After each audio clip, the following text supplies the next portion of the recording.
Could map our minds, what would the biggest breakthrough be? Well, the short-term goal is to cure mental illness. That's why the European Union and President Barack Obama want to spend $1 billion to map the brain. But you see, once you map the brain, then you can begin to connect the mind to computers, telepathy, telekinesis, recording memories, photographing dreams, things that you see right in the Hollywood movies will be able to perform. What's the potential time frame for all of this? We can record memories now. Back in April of 2013, President Obama unveiled the Brain Initiative, a bold new research effort looking at the brain. The White House pledged to spend $100 million to study how our brains work. The president had this to say about the investment. There's this enormous mystery waiting to be unlocked.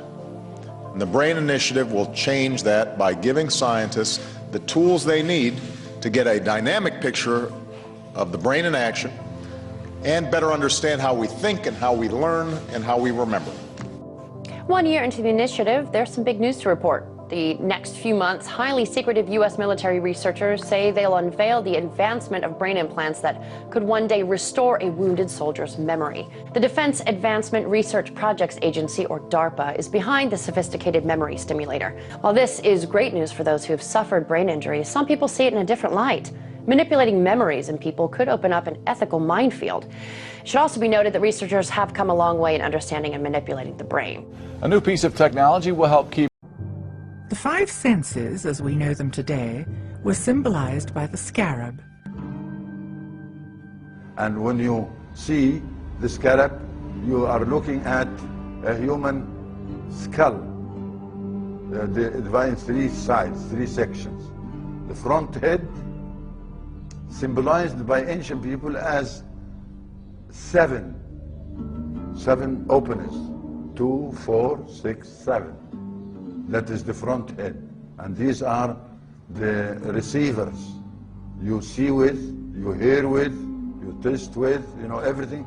On the left side is the consciousness side, and that is the daily deeds digested every moment you look at things. But the other side is the subconsciousness side, something you are unable to explain what's going on.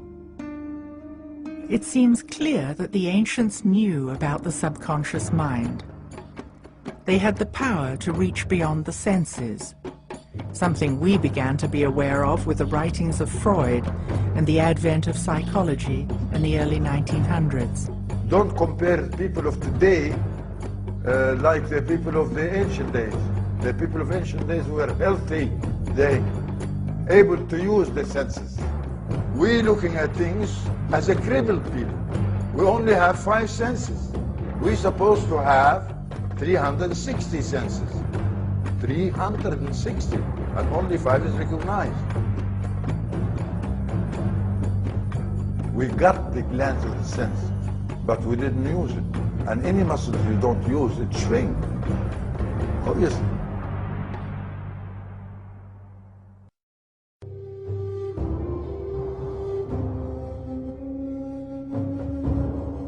How can we begin to imagine that the ancients had the capacity of 360 senses? Perhaps a metaphor for the full spectrum senses could be a sphere. Is it possible for us to move beyond our 5 senses today? Our 5 familiar senses have been evolved by evolution to connect us to the physical and material realm. But we have, I like to think of it as a secret doorway inside our own minds, which can be opened in altered states of consciousness, through which we may project our consciousness into other realms and dimensions, and those then become accessible to us. Could it be that the ancient Egyptians were accessing supernatural realms through heightened perceptions that came from full spectrum senses? I've come to the conclusion that it's really impossible to understand ancient Egyptian civilization and ancient Egyptian spirituality and religion until you get to grips with the fact that the priests of that religion were deliberately and in a targeted way cultivating altered states of consciousness in order to access the supernatural realm. They know what shamans all over the world still know today, that in the alert, problem-solving state of consciousness that is particularly valued by Western industrial society, you are not going to have supernatural or spiritual experiences of any kind. It doesn't mean that the supernatural and spirit realms are not there, because they are. They're all around us all the time. But our senses cannot tune into them. It seems that the ancients must have been tuned into something that allowed them to build sacred structures using monumental architecture. Today, we consider ourselves to be highly educated, yet engineers are at a loss when they try to build even a small pyramid. Has our system of education diverted us from what was common knowledge in ancient times? There were no schools and universities like what we have today. We've been influenced by this system of teaching.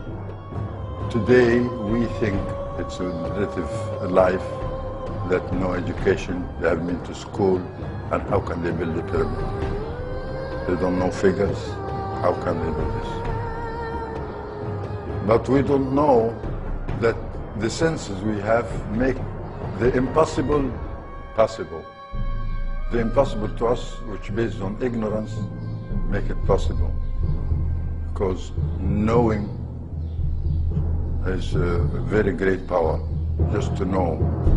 Now then, we often hear these days about the power of positive thinking. Usually this focuses on what it can do for the individual. But now a Russian scientist says it can also benefit the world around us. RT's Sarah Firth looks at the science behind the claims. Can you directly influence the world around you with just the power of your mind? Although it might sound far-fetched, a leading Russian scientist believes we can do exactly that. And using a device that photographs human energy fields, he's attempting to prove it. We are developing idea that our consciousness is an active part of our material world. And with our consciousness, we can directly influence our world. To bridge our understanding of the unseen world of energy, scientific experiments are carried out using a technique called bioelectric photography. The assumption is that we're constantly emitting energy. Now, bioelectric photography works to capture this energy field that's seen as a light around the body, or what some people would call your aura. Discovered in the 1930s by Russian inventor Semyon Kybalion, he realized that stimulating a subject with a short electrical impulse, you get a burst of light, of photons and electrons around the subject. It looks like aura, but I don't like this word because it has some metaphysical meaning. I prefer the word energy field. The device itself photographs each finger individually, with different fingers responsible for different parts of the body, and feeds the information into a computer to interpret.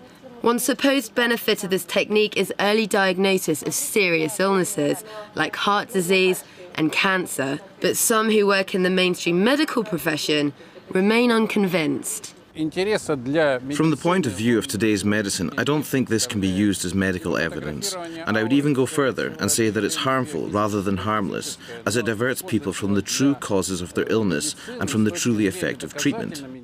And some of the claims in energy field research are even more far-reaching. With our emotions, with our intentions, we can directly influence our environment, our space. Of course, this idea is absolutely new. That's why it has a lot of criticism still. It has a very important message for all of us, because we demonstrated that positive emotions, they have very strong influence.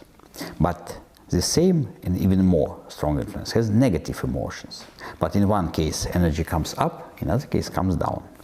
So it means that if we are developing in ourselves ability to create love, to create positive emotions, we change the space around ourselves.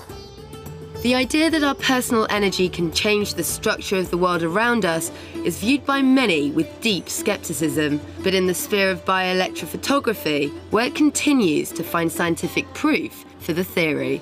Sarah Firth, RT, St. Petersburg.